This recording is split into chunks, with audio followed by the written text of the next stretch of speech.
the people that today would be on Twitter every 5 seconds if they weren't smart. And so I looked at, over the next period of years, a town that was frozen in time. Somewhere between Philadelphia and New York was Baltimore. There was nothing like it. The love affair you'll never see again. They stopped churches at 2 o'clock in the afternoon to make sure that the Colts played.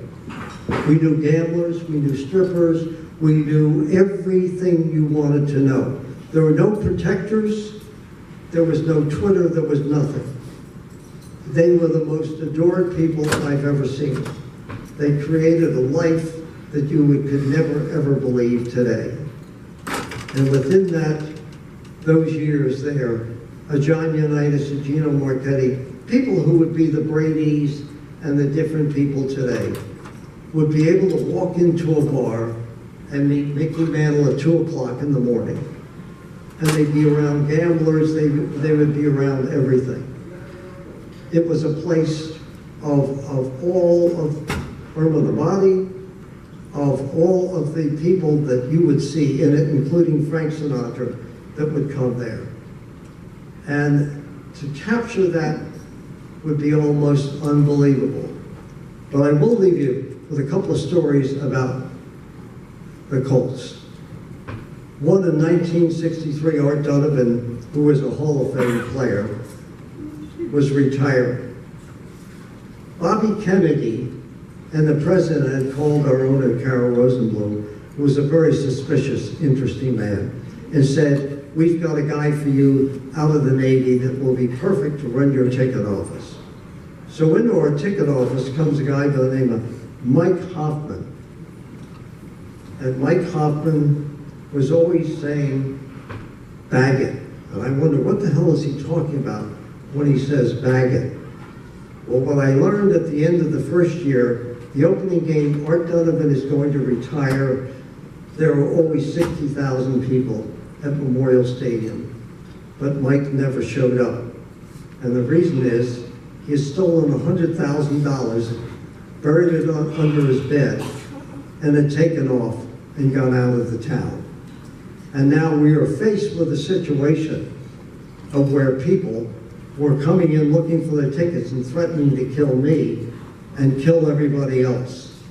And that's when finally you got a type of system that would come in that's today, that's computerized. But they were the people. He finally came back a year later. The FBI was looking for him and finally turned in most of the money. But they were the type of people and an era and a people who go on and on and on. But I do want to get into 2 or 3 things that I think are really important. And one of the chapters in the book takes a look at what you see today, which is basically called "The South is Burning." And in 1963, I went into the South as a 23-year-old scout.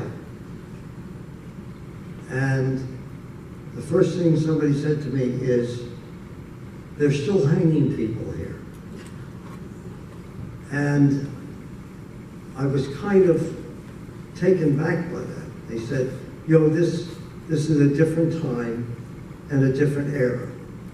And one of the things that in the future of the NFL that I saw, and both Chris and Bob can talk to this, I went to Alabama, Mississippi, all of the great schools in the South.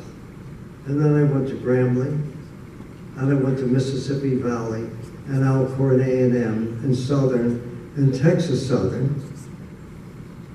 And I remember coming back and saying to the coaches, the best players are not at all those schools. The greatest players are at these colleges that nobody cares about because they're African-American schools. And one of the greatest players I've ever seen, and Bob and Chris would know him, is a player by the name of Otis Taylor. And seeing him out in the field in the middle of the night with absolutely nothing to eat and catching these passes with this dusty field.